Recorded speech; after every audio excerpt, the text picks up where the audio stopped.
सुप्रभात बच्चों, कैसे हो आप लोग? अच्छा बच्चों, आज मैं आपसे एक सवाल पूछती हूँ। क्या आप अपने घर के बड़ों को, माता पिता को, गुरुजनों का मतलब भी बड़ों को पाँव छूते हो, प्रणाम करते हो, आशीर्वाद लेते हो रोज के रोज? नहीं लेते हो तो आज से कंटिन्यू कर लेना, बहुत ज़रूरी है।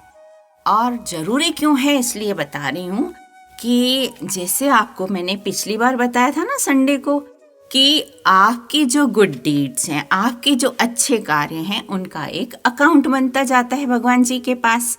और फिर जब आपको उसकी ज़रूरत होती है तो भगवान जी उसको मल्टीप्लाई करके आपके पास भेज देते हैं और आप बहुत बड़े बड़े हादसों से ऐसे बच जाते हो। तो उसमें गुड डीड्स करने के लिए भी आपको एफर्ट्स लगते हैं, लेकिन ब्लेसिंग का अकाउंट आपका जमा हो जाए ना तो बात ही क्या है। अगर आप किसी को प्रणाम करेंगे, नमस्ते कहेंगे, पाँव छुएंगे, तो वो आपको ब्लेसिंग देंगे ना। आयुष्मान भव, तेजस्वी भव, यशस्वी भव, और जीते रहो, खुश रहो, खूब तरक्की करो, ऐसे ऐसे ऑब्वियसली निकल आते हैं आशीर्वाद बड़ों से, पता है, क्योंकि वे हमेशा हमारा अच्छा चाहते हैं। तो इसमें आपको एफर्ट्स लगे क्या? आपने प्रणाम किया और आपको जवाब मिला, आपको ब्लेसिंग मिले और आपका ब्लेसिंग का अकाउंट छलो छल भर जाएगा। और उसके लिए चाहिए क्या? थोड़ी सी पोलाइटनेस, थोड़ी सी विनम्रता, जो आपको हमेशा बढ़ानी चाहिए। और ये आपको क्या क्या दे जाएगी आपको ही नहीं पता। आशीर्वादों में और श्राप में आज भी उतनी शक्ति है जितनी एंशिएंट जमाने में हुआ करती थी, बहुत पुराने समय में। आज भी वो उतने ही वैल्यूबल हैं, पता है आपको? देखो, ये हमारी संस्कृति है कि हम किसी से मिलें, जैसे कोई हमारे घर बड़ा आता है या कोई हम किसी के घर जाते हैं तो हमें बड़ों के आशीर्वाद लेने ही चाहिए। बस ऐसे अपनी संस्कृति के विरुद्ध जैसे हम करते हैं हाय हेलो, तो वो भी सामने वाला हाय हेलो ऐसे ही जवाब दे देगा। कोई ब्लेसिंग थोड़ी दी आपको उन्होंने। हाँ, आपने बोला गुड मॉर्निंग, बदले में उन्होंने भी आपको बोल दिया गुड मॉर्निंग। बाकी पूरे दिन का क्या? सिर्फ good morning, only good morning. हाँ, और फिर आपको आफ्टरनून में फिर से बोलना है। लेकिन हमारी जो संस्कृति है, हमारी जो भारतीय संस्कृति है, वो कितनी, मतलब आप देखते हो कितनी रिच है ना। आपको आशीर्वाद दे दिया कि खूब बड़े आदमी बनो, खूब तरक्की करो, यानी कि लाइफ टाइम के लिए ब्लेसिंग है ना। तो हमें चाहिए क्या? थोड़े से एफर्ट्स भी नहीं लगाने, हमें सिर्फ विनम्रता दिखानी है ना। तो हमें अपने संस्कृति को फॉलो करना चाहिए, हमारी संस्कृति की इज्जत करनी चाहिए, वैल्यू करनी चाहिए कि कितनी रिच है हमारी संस्कृति, है ना। तो ये आज से ही शुरू कर देना ताकि आपका ब्लेसिंग का अकाउंट बढ़ जाए, ठीक है। और क्या बोल रही थी मैं आपको? आपको ये पता है ये क्या है? इस सिंबल को समझते हो? इसको कहते हैं स्वास्तिक। स्वास्तिक ये शुभ और मंगल कार्य जब होते हैं तो ये बनाया जाता है। ये चिन्ह है, चिन्ह यानी कि सिंबल है, मतलब यहाँ अच्छा काम होने वाला है, हो रहा है, अच्छे काम की शुरुआत है। कुछ लोग इसको गणेश जी का प्रतीक भी समझते हैं। गणेश जी भी, क्योंकि हर पूजा कार्य में सबसे पहले गणेश जी को पूजा जाता है, गणेश जी प्रथम वंदनीय है, तो सिमिलरली इस चिन्ह को भी गणेश जी का चिन्ह माना जाता है। अच्छा, ये चिन्ह कैसे हुआ, कहाँ से आया, इस चिन्ह को ऐसी मान्यता क्यों मिली है ना, इसके बारे में मैंने थोड़ा सा पढ़ा था, तो मुझे लगा कि मैं आपसे शेयर कर लूं, ठीक है। अच्छा, इसके जो सेंटर में है ना, ये है ध्रुव तारा। ये आसमान में ये सारा होता है, ये ब्रह्मांड में घटित घटना के आधार पर बना हुआ है स्वास्तिक। अच्छा, कैसे? देखो, आपने सबने पढ़ा सुना होगा कि पोल स्टार होता है, उसको हम ध्रुव तारा बोलते हैं। और उस ध्रुव तारे को ये पोजीशन कैसे मिली? अच्छा, आपने ये भी सुना है कि बड़ों से कई बार सुनते हैं हम कि हमारे जो बड़े हैं, हमारे जो एंसेस्टर्स हैं, हमारे जो पूर्वज हैं, वो जब इस दुनिया में नहीं रहते हैं तो वो तारे बनकर आसमान में चमकते हैं। बोलते नहीं है, देखो वो हैं, उनको अपने घर के किसी भी लोग का नाम लेके बोलते हैं, देखो वहाँ चमक रहे हैं। तो कहीं कहीं ना मुझे ये बात बहुत सच लगती है, क्योंकि तारे भी अनगिनत हैं और एंसेस्टर भी अनगिनत हैं, जिनको काउंट नहीं किया जा सकता। तो ध्रुव तारा भी जो है ना, वो अपने एक अच्छे कार्य की वजह से उन्हें वो स्थिति मिली थी। भगवान की तरफ से उनको वरदान मिला था कि तुम्हें अटल स्थिति मिलेगी। अटल माना जो अपनी स्थिति से, अपनी जगह से टलता नहीं है। तो वो ध्रुव तारे को वो स्थिति भगवान के वरदान की वजह से मिली थी। और आज भी जब जो समुद्र में यात्रा करते हैं ना, नाविक लोग हैं, आप जंगल में हो, जैसे आपको डायरेक्शन नहीं पता कि ये ईस्ट है, वेस्ट है, नॉर्थ है, साउथ है, तो वो पोल स्टार, वो ध्रुव तारा जो है वो गाइड करता है। वो सबसे ज्यादा चमकता हुआ तारा होता है और वो सबको गाइड करता है कि नॉर्थ ये है, मैं हमेशा यहाँ रहता हूँ, ध्रुव तारा। और ध्रुव तारे के सराउंडिंग सप्तऋषि तारा मंडल है। सप्तऋषि तारा मंडल, जैसे ध्रुव तारे को स्थिति मिली ना, ऐसे हमारे जो प्राचीन ऋषि थे ना, 7 बड़े नाम वाले ऋषि जो थे, उनको वो स्थिति मिली हुई है। तो वो 7 जो तारे हैं, सप्त माना 7, तारा माना वो तारे, और मंडल माना समूह। 7 तारों का समूह इस तरह से है जैसे कि वो ध्रुव तारे के चारों तरफ चलता है। कैसे कैसे? जैसे है ना, वो एक सिगार के शेप में होता है। इसको यूं समझ लो कि जो गैलेक्सीज होती है ना आसमान में तारामंडल से निकलती हुई, तो वो सप्तऋषि तारामंडल से निकली हुई मैसियो गैलेक्सी 81, मैसियो गैलेक्सी 82, ये आप भले सर्च करना, ऐसे उधर उसमें निकली हुई हैं। उससे तारामंडल से, सप्तऋषि तारामंडल से बहुत सारी गैलेक्सी निकली हुई हैं। लेकिन हर 4-4 महीने में जैसे जैसे ऋतु बदलती है, ऋतु माना मौसम बदलता है, तो 4 महीने में वो जो सप्तऋषि है ना, पहले नॉर्थ साइड में जाएगा, फिर इस तरफ नीचे, फिर इस तरफ, और फिर ऊपर की तरफ। इस तरह से वो है ना वहां पर स्वास्तिक बनाता है वो सप्तऋषि तारा मंडल। ऐसे जैसे ये ध्रुव तारा बीच में, और फिर एक एक उसमें से बाहर निकलती हुई इस तरह से चलती है। और जो स्वास्तिक है तो उसको ऐसे चक्र की तरह देखा जाता है, भी चलते रहना यानी कि सफलता की निशानी, और रुक जाना यानी कि हार जाना या विफल हो जाना, तो इस तरह फेल्यूर का। तो ये जो स्वास्तिक है वो चलते रहने का ब्लेसिंग है। तो जैसे आपने देखा होगा कि जन्म होते ही जब आपकी जन्म कुंडली बनती है तो ऐसे स्वास्तिक चिन्ह बनाया जाता है, यानी कि ब्लेसिंग। फिर जब हम आपके जनेऊ संस्कार होते हैं या और छोटे छोटे और भी मंगल कार्य होते रहते हैं, जो घर में आपका बर्थडे होता है तो भी हम लोग स्वास्तिक बनाते हैं, चावल का, उस पर दिए सजा के रखते हैं। या त्योहार होते हैं, दीपावली होती है तो स्वास्तिक बनाते हैं। गृह प्रवेश होता है तो कलश पर पूजा होती है तो कलश पर भी स्वास्तिक बनाते हैं सिंदूर से। इस तरह से स्वास्तिक जो है इसी ब्लेसिंग को ही बोला जाता है, और वो आया है यूनिवर्स से। और किस तरह से वो मैंने आपको बताया। अच्छा, अब मैं आपको ये बता रही थी कि ध्रुव तारा जो है वो उसको वो पदवी, वो स्थान कैसे मिला। तो मैंने आपको एक कहानियाँ नहीं बताती हूँ मैं कि भाई पौराणिक कहानियाँ, पौराणिक माना पुराणों में जो लिखी हुई हैं। तो हमारे कितने हैं? 18 पुराण हैं। 18 पुराणों में से एक है विष्णु पुराण। ये कहानी जो है ना ध्रुव की, वो वहीं से ली गई है। तो कहानी क्या है? प्यारी सी कहानी है छोटे से बच्चे की, कैसे वो भक्त बना, है ना। तो क्या होता है कि एक राजा होते हैं उत्तानपाद, और उनकी 2 रानियां होती हैं। एक रानी होती है सुनीति और दूसरी होती है सुरुचि। तो राजा जो है ना, वो सुरुचि जो छोटी रानी थी उसको ज्यादा प्यार करते थे और उनकी कोई बात नहीं टालते थे। तो और ध्रुव जो थे वो सुनीति यानी कि बड़ी रानी के बेटे थे, और छोटी रानी के बेटे थे उत्तम। तो एक बार राजमहल में दोनों बच्चे उत्तम और ध्रुव अपने पिता की गोद में बैठे हुए थे। तो वो जो छोटी रानी थी ना, सुरुचि, वो चाहती थी कि किसी तरह से जो बड़ा बेटा ध्रुव है कहीं चला जाए जंगल वंगल में, ताकि मतलब जो राजगद्दी है वो सिर्फ मेरे बेटे को मिले। वो थोड़ी सेल्फिश थी। तो उन्होंने क्या किया, जैसे ही देखा कि राजा दोनों बेटों को अपनी गोद में लेके बैठे हैं, तो उन्होंने खींच के ध्रुव को राजा की गोद से उतार दिया और बोला कि आज के बाद कभी बैठने की हिम्मत मत करना अपने पिता की गोद में। तो वो बहुत रोने लगे।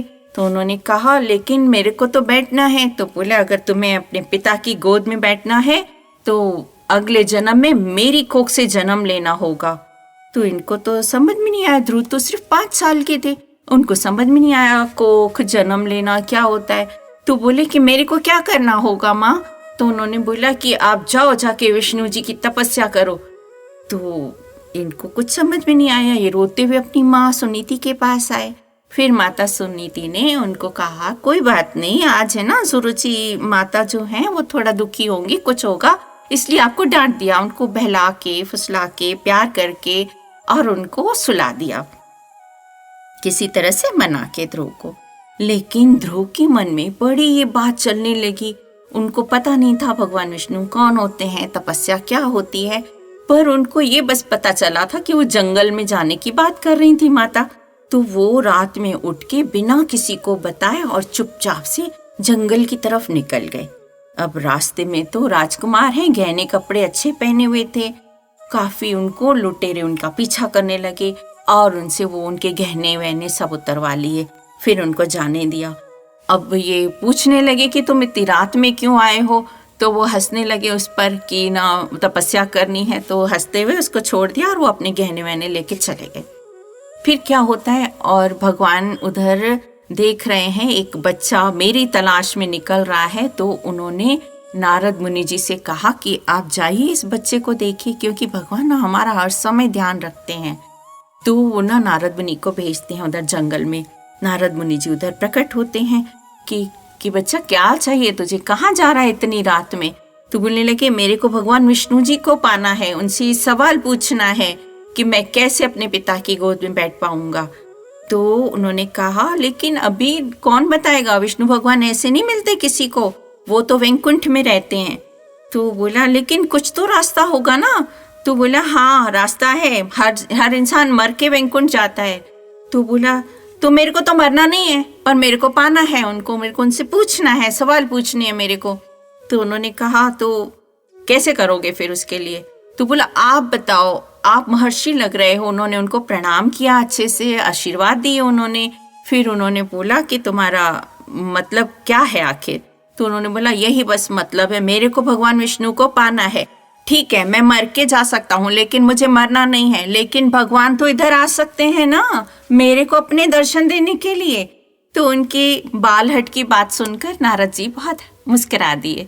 बोला बहुत प्यारी बातें कर रहा है ये। फिर उन्होंने बोला कि ना अच्छा तुम्हें पता है उसके लिए तपस्या करनी पड़ती है, बहुत कठोर तप है, खाना भी छोड़ना पड़ेगा। तो बोला मैं सब कर लूँगा।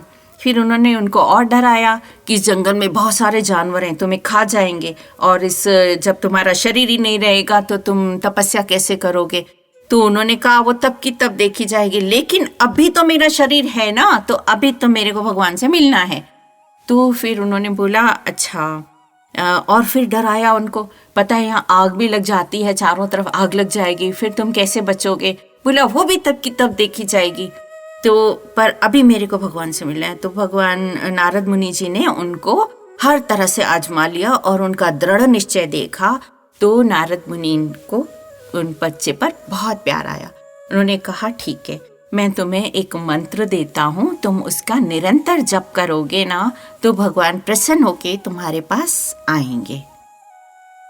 तो भगवान विष्णु जी का मंत्र है ओम नमो भगवते वासुदेवाय। ये 12 अक्षर मंत्र, 12 अक्षर का मंत्र होता है।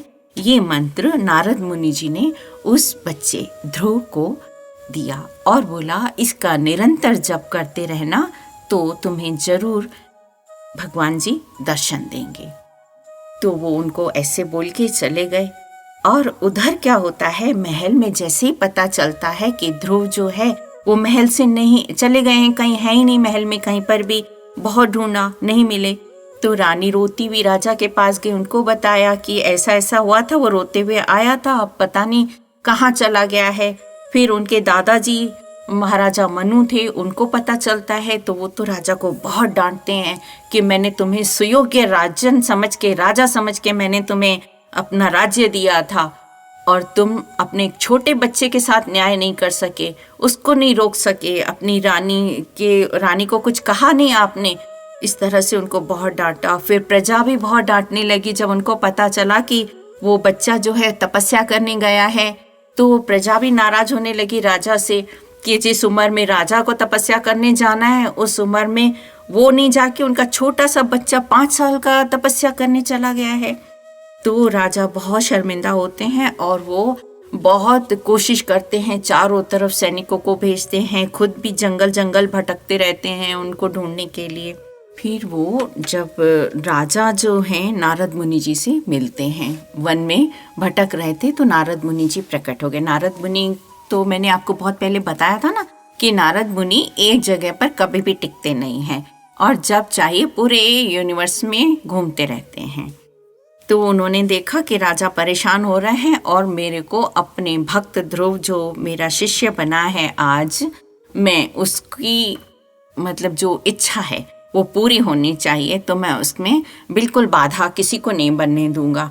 तो वो उन्होंने क्या किया, उसी समय उनको ये बता दिया कि ध्रुव सुरक्षित है, लेकिन मैं आपको उसका स्थान और उसका पता नहीं बता सकता, आप निश्चिंत होकर घर जाइए।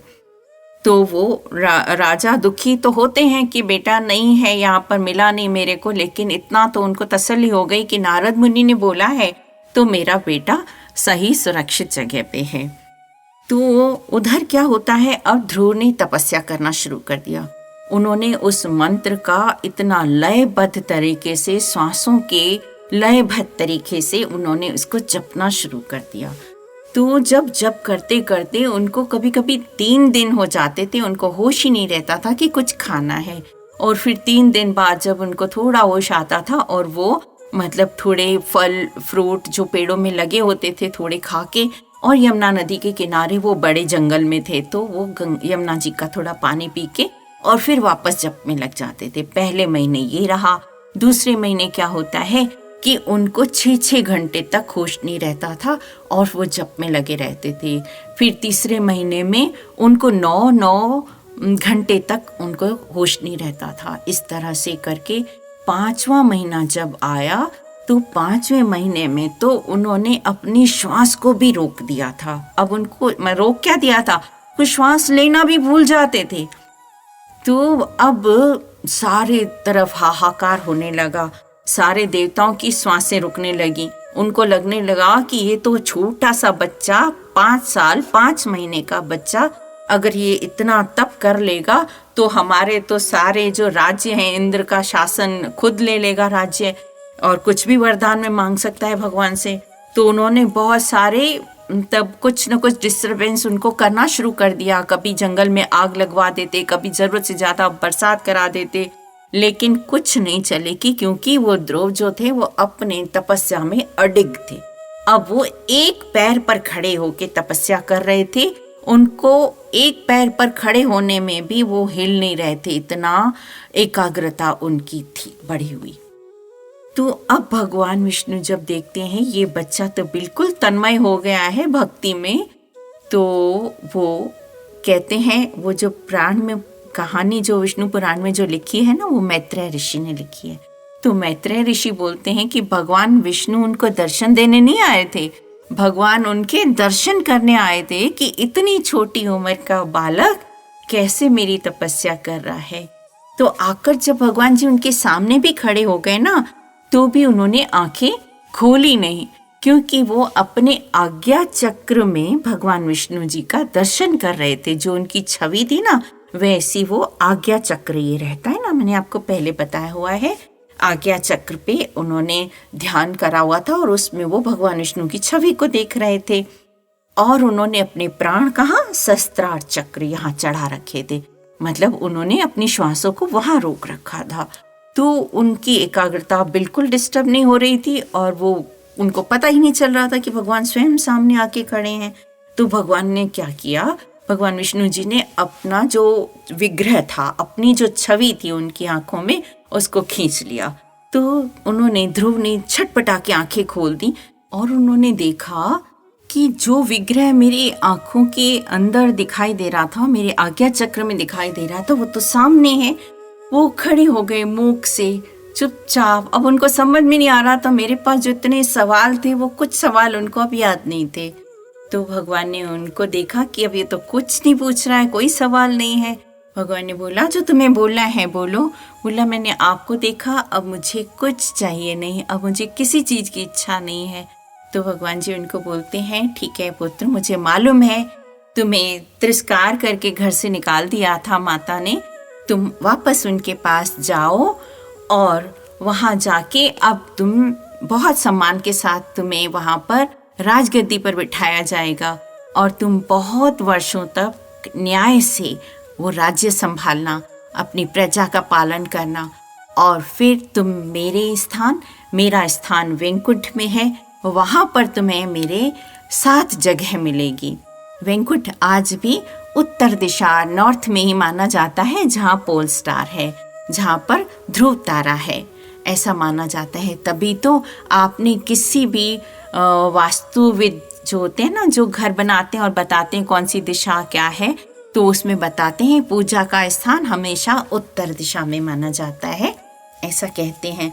इसलिए भगवान ने उनको ये स्थान दिया हुआ है और ये वरदान दिया हुआ है कि तुम्हारी स्थिति वैकुंठ दिशा में रहेगी, यानी कि उत्तर दिशा में तुम्हारी स्थिति रहेगी। इस तरह से भगवान से मिलके वो सबसे पहले राज दरबार में अपनी माँ, उनसे मिलता है, सुरुचि से, जो छोटी माँ है। तो वो छोटी माँ बहुत दुखी हुई होती हैं उस समय कि मैंने क्या किया था, मैंने क्या अपराध कर दिया था, छोटे बच्चे को इस तरह से मैंने बुरा भला कह के भेज दिया था जंगल में। तो उनको कहते हैं, माँ आपका कोई दोष नहीं है। वो मतलब तपस्या करके मन से इतने शुद्ध हो गए थे कि उनको लगा कि उन माँ की भी कोई गलती नहीं है, क्योंकि अगर ये माँ मेरे को नहीं बताती तब तो मेरे को पता ही नहीं चलता भगवान विष्णु कौन है और मैं कैसे तपस्या करूं। और मैं तो अभी भगवान से मिल के आया हूं और मुझे ब्लेसिंग क्या मिली है, वैकुंठ की, मतलब अटल पदवी मिली है मुझे उस जगह की। और वो ध्रुव तारा उस जगह पर स्थित हुआ। इस तरह की कहानी आपने समझ ली, सुन ली। अच्छा, एक और बात बताती हूँ आपको इस ब्लेसिंग के ही बारे में। एक और राजा हुआ करते थे, मार्कंडेय ऋषि हैं, वो भी प्राचीन कथा है। उसमें क्या था कि ये ब्लेसिंग का मजा, इसलिए वही बात बता रही हूँ कि उनकी उम्र थी 9 साल की कुल। उनके ज्योतिषी जो होते हैं ना, एस्ट्रोलॉजर, उन्होंने उनके जन्मते उनके पिता को बता दिया था कि इस बच्चे की उम्र 9 साल से ज्यादा नहीं है। तो उनके पिता बड़े दुखी रहते थे कि भाई कैसे मेरे बच्चे की उम्र बढ़ेगी, कैसे बड़ा होगा, मैं चाहता हूँ ये इसकी उम्र बहुत बड़ी हो। कोई भी पिता चाहेगा कि उसका बेटा चिरंजीवी हो।